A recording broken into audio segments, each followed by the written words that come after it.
এই বুইড়া বয়সে এখন আমি নানা বাড়ি বেড়াই, বিষয়টা কত মজার তাই না?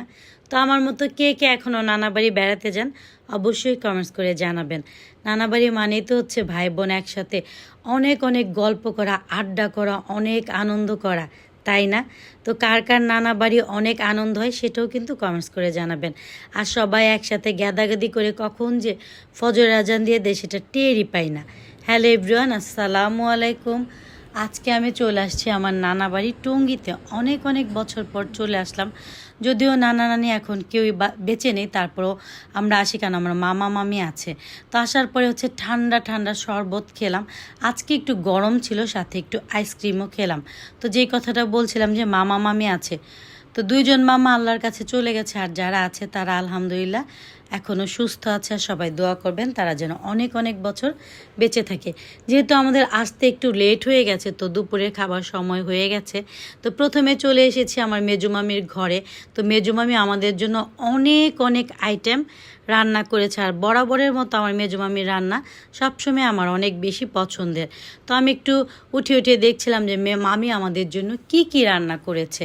তো আমরা সবাই মিলে কি করলাম, একসাথে মেঝেতে বসে পড়লাম। আমরা কেউ বললাম যে টেবিলে বসবো না, কারণ একসাথে বসলে সবাই একসাথে মিলেমিশে খাওয়া যাবে। এটার মধ্যে অনেক অনেক সুখ, তাই না? যারা এইভাবে খান তারাই জানেন।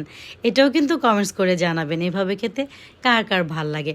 তো আমি প্রথমে হচ্ছে এখানে একটু পোলাও নিলাম, আর এখানে ছিল চিংড়ির মালাইকারি। এই চিংড়ির মালাইকারিটা না এত মজা হয়েছিল, পোলার সাথে খেতে আমার অনেক ভাল লাগছিল। আর ইদানিং কেন যেন মুরগির মাংস খুব একটা খেতে ভাল লাগে না, তো গরুটাই বেশি খাওয়া হয়। আর এখানে সবাই মিলে মেঝেতে খুব আয়েশ করে খাচ্ছিলাম আর অনেক গল্প করছিলাম, আর আমাদের সবারই না এইভাবে খেতে অনেক ভালো লাগছিল। তো নানু বাসা আসলে সবসময় যে জিনিসটা হয়, আমরা যেই ঘরে খাই না কেন সব ঘরের তরকারি একসাথে মিলে খাই। তো এক এক মামি এক একটা নিয়ে আসার, এটা হচ্ছে আমার ছোটো মামি রান্না করেছে। ছোটো মামি হচ্ছে নওগাঁর মেয়ে, তার রান্নাগুলো না সবসময় একটু ডিফারেন্ট। এটা আমার খেতে ভালো লাগছে। কী জানি একটা নাম ছিল, পুরপুরি নাকি। তো খাওয়ার পরে আমি অনেকগুলো সালাদ খেলাম। আর আজকে মনে হয় নানু বাড়িতে খাওয়াতে খাওয়াতে মেরেই ফেলবে। মানে খাবার দাবার শেষ করে একটু গল্প টল্প করতে দেখি সন্ধ্যা হয়ে গেছে, আর এখানে অনেক নাস্তার আয়োজন। আর নাস্তার আয়োজনটা করেছে আজকে আমার ভাইয়ের বউ, মানে পাপনের বউ।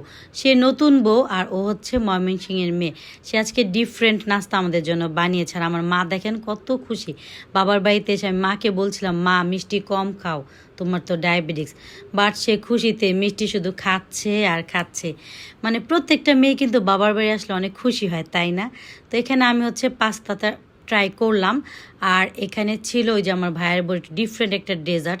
আমার কাছে এটা মনে হয়েছে ওয়ান কাইন্ড অফ শাহি টুকরা, বাট এটা শাহি টুকরা ছিল না, কিন্তু এটার টেস্টটা না আসলেই অনেক মজা ছিল। তো নতুন বউকে অনেক অনেক থ্যাঙ্কস, আর নতুন বউর জন্য অনেক অনেক ভালোবাসা রইল এত মজার একটা খাবার খাওয়ানোর জন্য। তো এই যে রাতে শুরু হয়ে গেল আমাদের আড্ডা।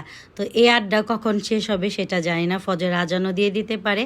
তো নেক্সট ভিডিও নিয়ে খুব জলদি আসছি, সবাই ভালো থাকবেন। টাটা, আল্লাহ হাফেজ।